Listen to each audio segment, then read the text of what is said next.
मेरे प्यारे भाइयों और बहनों, हिमाचल प्रदेश के 53वें पूर्ण राज्यत्व दिवस की पूर्व संध्या पर मैं समस्त प्रदेश वासियों को हार्दिक शुभकामनाएं देता हूं। यह हम सभी के लिए गर्व और हर्ष का अवसर है। 25 जनवरी 1971 को इसी दिन तत्कालीन प्रधानमंत्री श्रीमती इंदिरा गांधी जी ने शिमला के ऐतिहासिक रिज पर भारी बर्फबारी के बीच हिमाचल प्रदेश को पूर्ण राज्य का दर्जा प्रदान किया था। उनके प्रयासों के फलस्वरूप हिमाचल प्रदेश भारत का 18वां राज्य बना। हिमाचल को पूर्ण राज्य का दर्जा दिलाने और विकास पथ पर आगे ले जाने के लिए हिमाचल निर्माता एवं प्रदेश के प्रथम मुख्यमंत्री स्वर्गीय डॉक्टर यशवंत सिंह परमार ने महत्वपूर्ण योगदान दिया। इस अवसर पर मैं उन्हें भावपूर्ण श्रद्धांजलि अर्पित करता हूं। 11 दिसंबर 2022 को हमारी सरकार ने शपथ ली और उसके बाद व्यवस्था परिवर्तन के लिए काम करना शुरू किया। साथियों, हिमाचल प्रदेश आर्थिक बदहाली के दौर से गुजर रहा है। पिछली भाजपा सरकार से वर्तमान सरकार को 75,000 करोड़ का कर्ज विरासत में मिला है, जबकि कर्मचारियों को एरियर के रूप में 4,430 करोड़ रुपया, पेंशनरों की देनदारी 5,226 करोड़ रुपया, कर्मचारियों और पेंशनों का डीए 1,000 करोड़ रुपया बकाया है। इसके अलावा पिछली सरकार ने अंतिम 9 महीनों में बिना बजट का प्रावधान किए 900 संस्थान खोले व अपग्रेड किए, जिससे प्रदेश पर 5,000 करोड़ रुपए का आर्थिक बोझ पड़ा। एनपीएस का लगभग 8,000 करोड़ रुपया केंद्र सरकार के पास फंसा है। इसके बावजूद प्रदेश सरकार ने पुरानी पेंशन देने का वादा पूरा किया है। इस निर्णय से राज्य के लगभग 1,36,000 एनपीएस कर्मचारियों को लाभ मिलेगा। पुरानी पेंशन देने का प्रदेश सरकार का यह कोई राजनीतिक फैसला नहीं है। हमारा इरादा है कि सरकारी अधिकारी कर्मचारियों के आत्मसम्मान की रक्षा हो तथा उन्हें सामाजिक सुरक्षा मिले, क्योंकि जिन्होंने प्रदेश की विकास की गाथा लिखी है, हम कर्मचारियों को, डीए और पेंशन भोगियों को उनके लाभ प्रदान करने के लिए वचनबद्ध है। सरकारी अधिकारियों और कर्मचारियों की प्रदेश के विकास में महत्वपूर्ण भूमिका रहती है। मैं सभी के बहुमूल्य योगदान की सराहना करता हूं। आज के इस शुभ अवसर पर मैं सभी सरकारी कर्मचारियों, भाइयों व बहनों से कहना चाहता हूं कि आप अंतिम पंक्ति में खड़े प्रत्येक पात्र व्यक्ति तक पहुंचे जिन्हें अभी तक सरकारी योजनाओं का लाभ नहीं मिला है। मैंने व्यक्तिगत जीवन में संघर्ष देखा है, इसलिए आम आदमी की समस्याओं से भली भांति परिचित हूं। उनकी समस्याओं को सुलझाने के लिए सरकार धरातल पर काम करेगी। कर्जे के भारी बोझ के बावजूद प्रदेश सरकार अपने सभी वादों को पूरा करने के लिए दृढ़ता के साथ काम कर रही है। इसके लिए कुछ कड़े फैसले लेने की आवश्यकता है। मैं आपको पूरा विश्वास दिलाता हूं कि आने वाले 4 वर्षों में हम प्रदेश की अर्थव्यवस्था को पटरी पर लाएंगे। इसमें आप सभी के सहयोग की आवश्यकता है। मैं कहना चाहता हूं कि वर्तमान सरकार अपने सभी वादों को पूरा करेगी। मैं कहता आया हूं कि हम सत्ता में सुख के लिए नहीं बल्कि व्यवस्था परिवर्तन के लिए आए हैं। व्यवस्था परिवर्तन रातों रात नहीं हो सकता। भ्रष्टाचार के प्रति वर्तमान सरकार की जीरो टॉलरेंस की नीति है। सत्ता संभालते ही हमने भ्रष्टाचार के खात्मे के लिए कदम उठाने आरंभ कर दिए हैं। परीक्षाओं के प्रश्न पत्र लीक होने के मामले में हिमाचल प्रदेश कर्मचारी चयन आयोग हमीरपुर का कामकाज निलंबित किया जा चुका है और हम योग्यता के आधार पर ही निष्पक्ष और पारदर्शी तरीके से चयन किया जाएगा।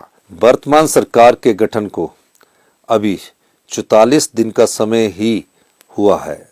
हमने अपनी प्रतिबद्धता के अनुरूप कार्य करने का प्रयास किया है। हमने जरूरतमंदों के लिए 101 करोड़ रुपए का मुख्यमंत्री सुख आश्रय सहायता कोष स्थापित किया है। सरकार ने यह कदम करुणा के लिए नहीं बल्कि उनका अधिकार प्रदान करने के लिए उठाया है।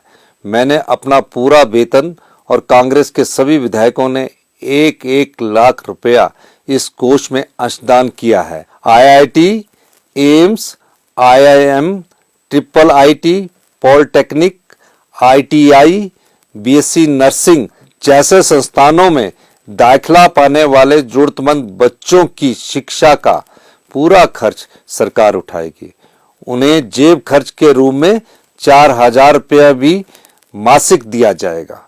प्रदेश सरकार वृद्धाश्रम, आश्रय गृह में रहने वाले बच्चों के लिए माता और पिता की भूमिका निभाएगी। सरकार एकल महिलाओं एवं विशेष बच्चों को 10,000 रुपया प्रति व्यक्ति प्रति वर्ष वस्त्र अनुदान प्रदान करेगी। बाल संरक्षण संस्थानों, वृद्ध आश्रमों, नारी सेवा सदनों, शक्ति सदन और विशेष गृहों में रहने वालों को लोहड़ी, मकर संक्रांति, होली, दीपावली और अन्य त्योहार मनाने के लिए प्रति व्यक्ति 500 रुपये का फेस्टिवल अलाउंस भी प्रदान कर रही है। वर्तमान सरकार के छोटे से कार्यकाल में हमने व्यवस्था परिवर्तन की ओर अनेक कदम उठाए हैं। सरकारी टेंडर अवार्ड करने की समय सीमा को 60 दिन से कम करके 20 दिन कर दिया है। इससे विकास कार्यों में तेजी आएगी और भ्रष्टाचार खत्म करने में मदद मिलेगी। शिक्षा नीति में भी वर्तमान सरकार बड़े बदलाव और व्यवस्था परिवर्तन का प्रयास कर रही है, जिससे गरीब बच्चों को पढ़ने और बढ़ने के समग्र अवसर मिल सके। प्रत्येक विधानसभा क्षेत्र में Rajiv Gandhi model day boarding school चरणबद्ध तरीके से खोले जाएंगे। युवाओं को रोजगार मिले, इसके लिए नई तकनीकी कोर्स जैसे कि robotics, blockchain technology, cyber security, cloud computing, data science, artificial intelligence और machine learning course polytechnic, ITI और इंजीनियरिंग कॉलेज में शुरू किए जाएंगे। सरकार ने इस पर काम करना शुरू कर दिया है। सरकार नई रोजगार नीति भी लाने जा रही है। भाइयों और बहनों, पर्यटन हमारी आर्थिक के मुख्य जरिया है। प्राकृतिक, ग्रामीण, बागवानी, साहसिक तथा धार्मिक पर्यटन पर विशेष ध्यान दिया जाएगा। इससे स्थानीय लोगों को बड़े पैमाने पर रोजगार के अवसर मिलेंगे तथा ग्रामीण स्तर तक पर्यटन को बढ़ावा मिलेगा। युवाओं की भागीदारी बढ़ाने के लिए पर्यटन परियोजनाओं को स्टार्टअप योजना से जोड़ा जाएगा। निजी क्षेत्र में भी हिमाचल प्रदेश के युवाओं को रोजगार मिले, इसके लिए वर्तमान सरकार निवेश को बढ़ावा देने का प्रयास कर रही है। सरकार नई निवेश नीति लाएगी, जिसमें निवेशकों की सुविधा के लिए सरकारी बंधनों को कम किया जाएगा। किसान, पशुपालक व बागवानों की आय में बढ़ोतरी करने की दिशा में भी सरकार प्रयास कर रही है। इसके लिए अधिकारियों को दिशा निर्देश दे दिए गए हैं। हिमाचल प्रदेश को फल राज्य के रूप में जाना जाता है। हमारी सरकार का संकल्प है कि कृषि और बागवानी के महत्व के दृष्टिगत किसानों और बागवानों के फलों की कीमत तय करने से उनकी भागीदारी सुनिश्चित की जाएगी।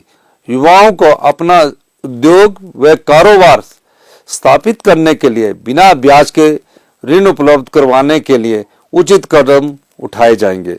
हमारी सरकार ने प्रदेश के वातावरण को संरक्षित रखने के लिए जल विद्युत, हाइड्रोजन और सौर ऊर्जा का दोहन करने तथा हिमाचल प्रदेश को वर्ष 2025 तक देश का पहला हरित ऊर्जा राज्य बनाने का लक्ष्य निर्धारित किया है। प्रदेश में हरित उत्पादों को बढ़ावा दिया जाएगा, जिससे निर्यात में बढ़ोतरी होगी।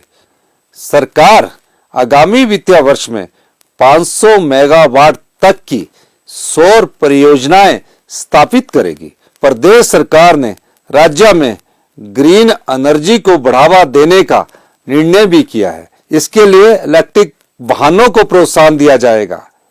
प्रदेश सरकार ने इलेक्ट्रिकल वाहनों को चरणबद्ध तरीके से बढ़ावा देने का निर्णय किया है। प्रिय प्रदेशवासियों, प्रदेश के हेल्थ इंस्टीट्यूशंस में जनता को श्रेष्ठ स्वास्थ्य सुविधाएं उपलब्ध करवाई जाएगी, ताकि लोगों को अपने गंभीर रोगों के उपचार के लिए बाहरी राज्यों या प्राइवेट हॉस्पिटल्स का सहारा लेने की आवश्यकता नहीं रहे। आईजीएमसी, टांडा और हमीरपुर मेडिकल कॉलेज में रोबोटिक सर्जरी की सुविधा दी जाएगी।